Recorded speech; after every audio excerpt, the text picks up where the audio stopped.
Bonjour, je m'appelle Anastasia Et moi, Alexander. et aujourd'hui, on va vous présenter notre projet qui s'appelle Biohacking les biologiques. Donc, on va commencer en vous expliquer c'est quoi ces deux termes, puis après, on va aller dans l'expérimentation elle-même. Donc, tout d'abord, il faut savoir que depuis les années 1970, les biologiques ont constitué une avancée médicale importante. Contrairement à la grande majorité des médicaments qui sont chimiquement synthétisés offerts sur le marché, les biologiques viennent de sources naturelles, soit produits par les organismes vivants. Ils aident d'ailleurs à traiter un grand nombre de conditions et de maladies, dont le diabète, le cancer et les maladies auto-immunes.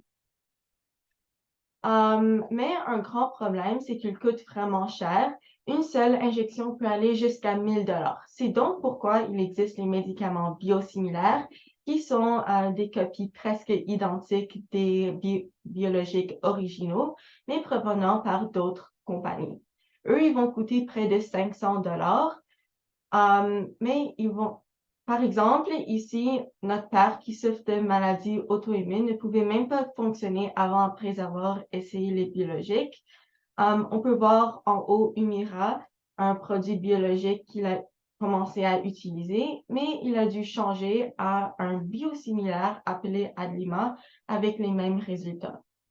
Mais on voulait pousser encore plus loin et savoir s'il y a d'autres façons de rendre ces produits accessibles aux gens ayant des revenus limités.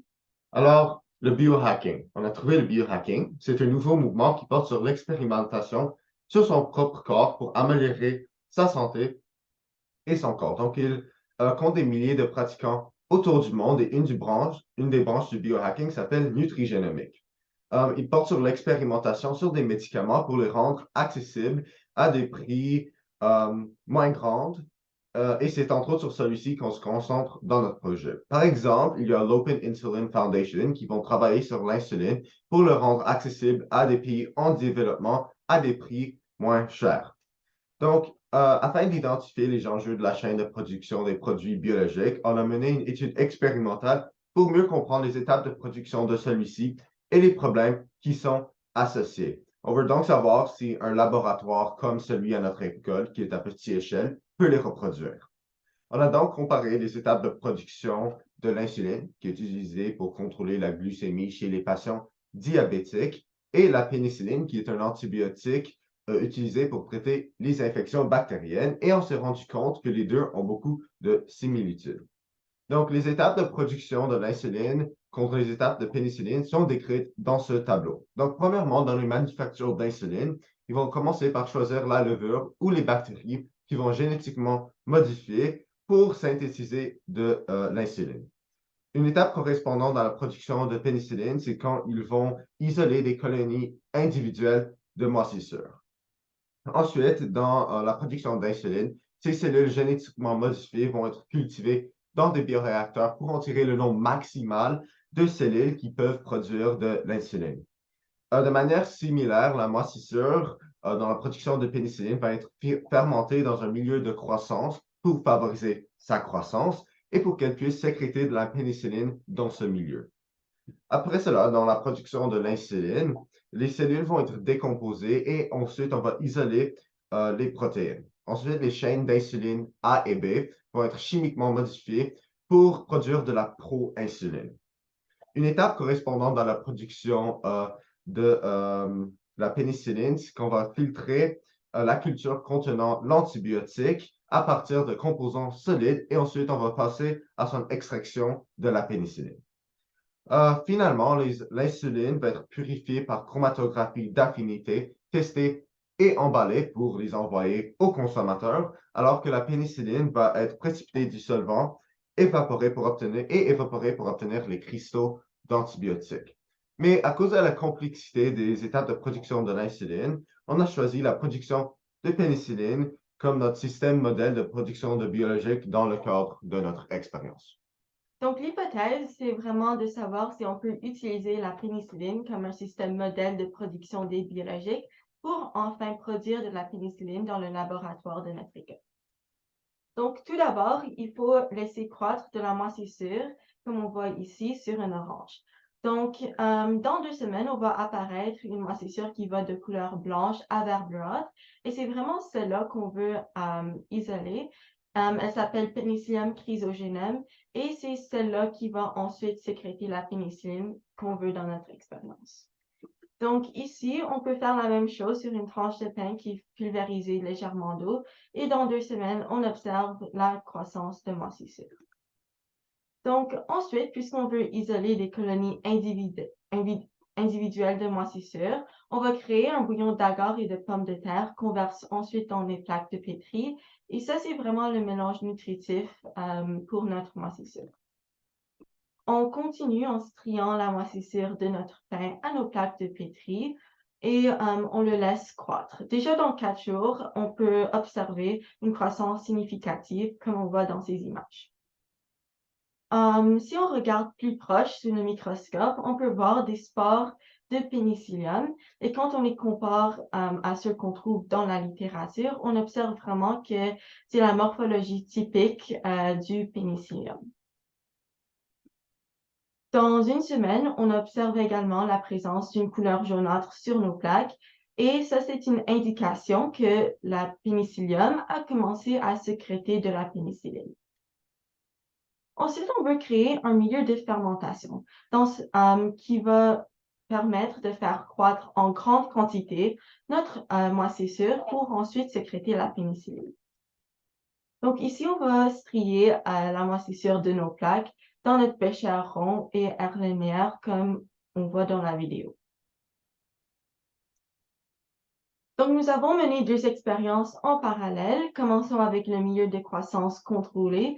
Ici, on a ajusté l'aération, comme on voit ici. On a contrôlé la température d'environ 25 à 26 degrés Celsius et on a contrôlé le pH d'environ 5 à 6.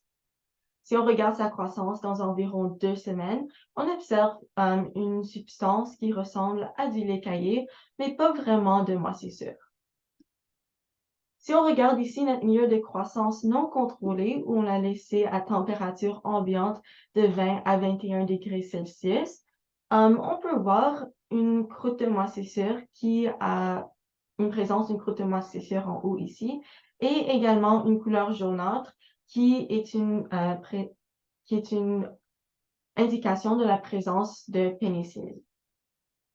Donc, ensuite, on procède à notre filtration et extraction. On commence à une filtration à travers des filtres à café 2 fois, puis on va ajuster le pH à environ 2 à l'aide du HCl. Et ça permet vraiment de l'acidifier pour qu'on puisse ensuite l'ajouter dans notre entonnoir séparateur conique et quand on y ajoute de l'acétate d'éthyle et qu'on va le brasser.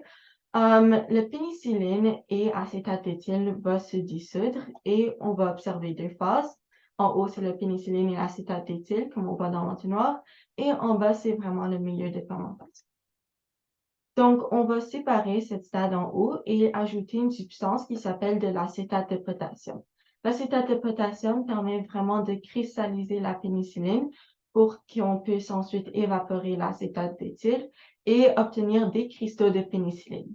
Nous, par contre, quand on l'a évaporé, on a obtenu une substance rouge-brun foncé, comme on voit aux côtés de l'écran, mais on veut tout de même tester notre substance. Alors maintenant, on veut savoir si on a vraiment produit de la pénicilline. Donc, on a utilisé un kit de test Delvotest SPNT, qui est un produit qui est disponible sur le marché, utilisé pour détecter la présence d'antibiotiques à base de pénicilline dans les produits laitiers. Donc, le test est basé sur la capacité des bactéries thermophiles à se développer. Donc, s'il y a des antibiotiques dans le milieu, ils restent mauves. Sinon, les bactéries thermophiles vont croître et le milieu devient jaune. Donc, on a utilisé de l'eau distillée et notre milieu de fermentation comme le contrôle négatif et on a utilisé différentes concentrations de pénicilline B distillées dans l'eau comme notre contrôle positif. En effet, on a détecté la présence de pénicilline dans notre contrôle positif, mais pas dans notre contrôle négatif.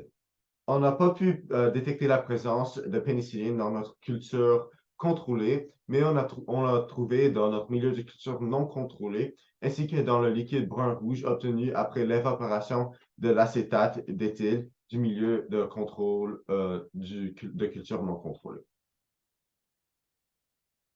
Donc, comme on a mentionné avant, on a mené deux expériences en parallèle, donc le milieu de croissance contrôlé et non contrôlé.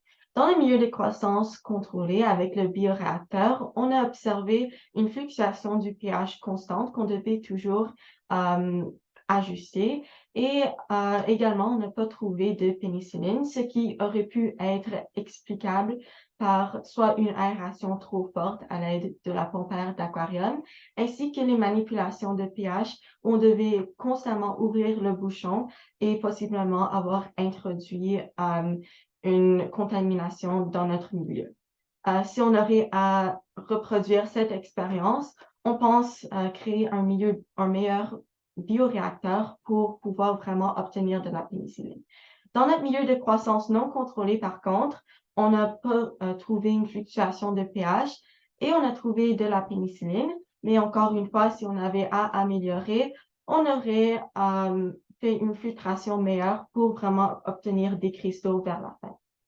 L'hypothèse de notre expérience est donc partiellement confirmée parce qu'on a pu produire de la pénicilline dans notre culture liquide, mais on n'a pas pu l'isoler sous forme de cristaux pouvant être utilisés dans les procédés médicaux. Et donc, d'après notre expérience, on peut en tirer qu'il est difficile d'isoler même les plus simples de biologiques dans les laboratoires non spécialisés, et ça explique pourquoi l'insuline n'est pas encore accessible via le biohacking et les prix élevés des produits biologiques. Merci de nous avoir écoutés.